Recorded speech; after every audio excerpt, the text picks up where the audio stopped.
Bride এসছে, ও অনেক ব্যস্ত, তো এখন আমরা চলে যাচ্ছি। টাটা। বান্ধবীর আশীর্বাদ, আমি রেডি হয়ে নিচ্ছি। অনেক দেরি হয়ে গেছে, ও বলেছিল 8টার ভিতরে যাওয়ার জন্য, এখন অলরেডি 10টা বেজে গিয়েছে। তো অনেকটা তাড়াহুড়োতে সকাল থেকে চলছি, তো এখন বেরোবো। তোমরা আমার সঙ্গে ওকে দেখার জন্য তৈরি থাকো। এখন আমি প্রায় রেডি, যদি আমি রেডি হলেও ডালি জাস্ট এখন এসেছে আমার বাড়িতে, তো ও জাস্ট রেডি হচ্ছে। রেডি হলেই বেরিয়ে পড়বো। ভীষণ এক্সাইটেড। ব্রাইড তোমাদেরকে বারবার ফোন করে যাচ্ছে, মানে যে পৌঁছাতে পারছি না। এরই তারা এত সকাল সকাল কি আর যাওয়া যায় বলো? তো তোমরাও টুনে থাকো ওকে দেখার জন্য, আমি তো ভীষণ এক্সাইটেড। এই দেখো ডালি দিকে রেডি হচ্ছে। দাঁড়া দর দর, অনেক ব্যস্ত আমরা দুজনে গিয়ে পুরোপুরি রেডি, এখন বেরিয়ে পড়বো। তোমরা এক্সাইটেড থাকো ব্রাইডকে দেখার জন্য।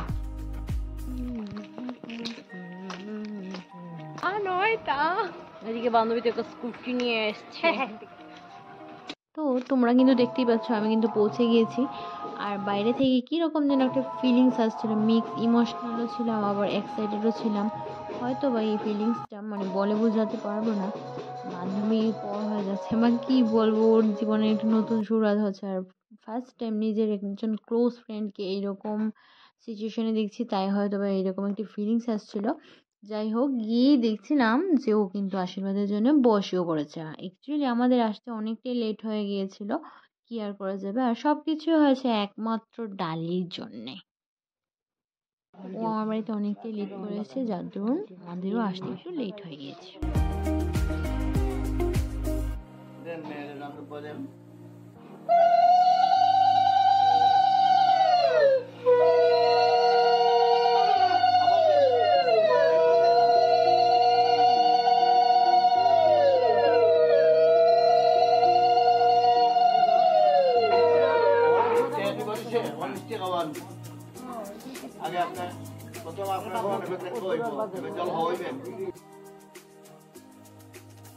এই পর্বগুলি দেখার পর না ভীষণ রকমভাবে ইমোশনাল হয়ে পড়েছিলাম। ওকেও দেখছিলাম যে মানে কেঁদে কেঁদে যাচ্ছিলো। আর এসব দেখার পর কেমন যেন একটা ফিলিংস আসছিলো, সেটা তোমাদেরকে আমি তো বলে বোঝাতেই পারবো না। আশা রাখছি তোমরা সবাই ফিল করতে পারছো। আর বান্ধবী অ্যাকচুয়ালি লোকালিটিতে থাকবে না, শহরের থেকে দূরে চলে যাবে, তাই হয়তো একটু মনটা খারাপ হচ্ছে। বিয়ে বলে কথা, খুশিরও একটা ব্যাপার রয়েছে, এটাতে আবার দুঃখেরও একটা ব্যাপার রয়েছে, মিক্স একটা ফিলিং কীরকম যেন এটা আমি বুঝতেই পারছি না। আজকে আমাদের এই অবস্থায় এতটা ইমোশনাল হয়ে গিয়েছি, বিদায়ের দিন যেন কী করব নিজেই জানি না। তো যাই হোক, সবাই মিলে এখন এনজয় করি। তোমরাও কিন্তু আমার পুরোটা ব্লগ এনজয় করো। ওর মাথায় দেখো দূর্বা দিয়ে একদম ভরিয়ে দিয়েছে। এটাই দূর থেকে দেখছিলাম যে ওই মাথায় রুমাল বা কিছু একটা টাওয়েল কিছুই দেওয়া হয়নি। আর এই ফিলিংসটা তো আরও বাজে ছিল ভাই, কি বলবো। আঙ্কেল আন্টিকে দেখছিলাম মানে ইমোশনাল হয়ে গিয়েছে, আন্টি তো একদম কেঁদেই যাচ্ছিল, ওনাকে কন্ট্রোলই করা যাচ্ছিল না। আর এইসব দেখে ভীষণ চোখে জল এসে পড়লো আন্টিকে। মেয়েদের লাইফের বোধহয় এই পর্বটা খুবই কঠিন, মিক্স আপ একটা ফিলিং, কীরকম যেন কন্ট্রোল করা যায় না, সব কিছুই হাতের বাইরে। তারপর এদিকে কাঁদতে কাঁদতে ব্রাইডের কিন্তু মেকআপ হালকা পাতলাভাবে একটু নষ্ট হয়ে গিয়েছিল। তারপর ওকে ঘরে নিয়ে এসে আমরা বান্ধবীরা মিলে ওর মেকআপটা আবার একটু সেট আপ করে দিলাম আর কি। কেঁদে কেঁদে ও না ওর মেকআপটা নষ্ট করে দিয়েছিল। ডালির প্লেটের এই লাল মিষ্টিটা খেয়ে নিয়েছে ও, একটা রাক্ষস। এদিকে আমরা এখন মিষ্টি খেতে বসেছি, অনেক তড়িঘড়ির পর আমরা এদিকে একটু খাবারের জন্য বসেছি। ছাগল লাগতেছে, আমি জানি না, কিন্তু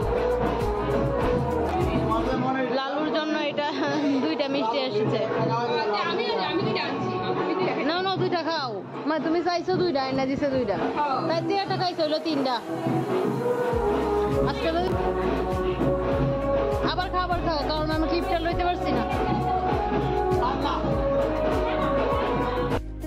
যেটা হচ্ছে আমার সব থেকে বেশি ফেভারিট মিষ্টি, লাল মিষ্টি। তো এইটা আমি গোগ্রাসে গিলে ফেলছিলাম, এইটারই একমাত্র ক্লিপ নেওয়া হয়েছে, বাকিগুলো কিন্তু অফ ক্যামেরায় খেয়ে নিয়েছি।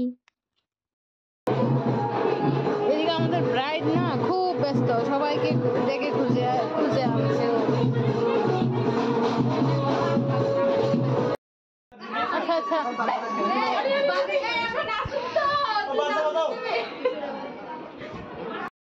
তো ব্রাইডের দিকে ফটোশুটের জন্য এসছে, তো আমিও ওর সঙ্গে সঙ্গে একটু পুকুর ধারে আসলাম। ওরা ওকে নিয়ে ঘোরাঘুরি করছে যে একটু কখন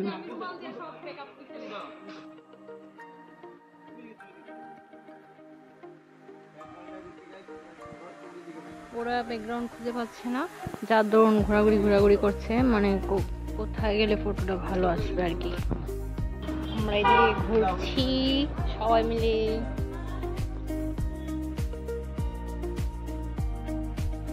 ওর কিন্তু তখন শুট চলছে আর আমি এদিকে দাঁড়িয়ে দাঁড়িয়ে একটু বোর হচ্ছিলাম। তবে এটাও নোটিস করছিলাম ওরা কীরকম ভাবে ফটোগ্রাফিটা করে, সেটাও কিছুটা দাঁড়িয়ে আমি ক্যাপচার করছিলাম।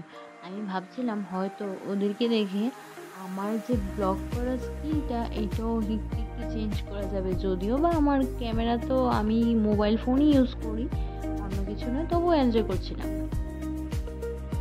সব কিছু মিলিয়ে ব্যাপারটা ভীষণ ইন্টারেস্টিংই চলছিল। সবাই এখন এদিকে খাবার খেতে বসছি, এদিকে ডালি, যেমন যেন আমরা চারজন মিলে এবার খেতে বসছি। তবে এখানে আবার একটা মাছ আছে, আমার আবার নিরামিষ, মানে আজকে সোমবার আর কি।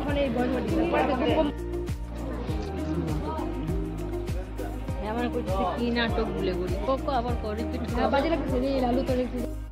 আমাদের ব্রাইড খুব ব্যস্ত, আমরা দুইজনের দিকে ওয়েট করছি ও আসার জন্য। ও আসলে আমরা এখন বাড়ির উদ্দেশ্যে রওনা দেবো। আমাদের আর ভালো লাগছে না, অনেক সকাল আসছে।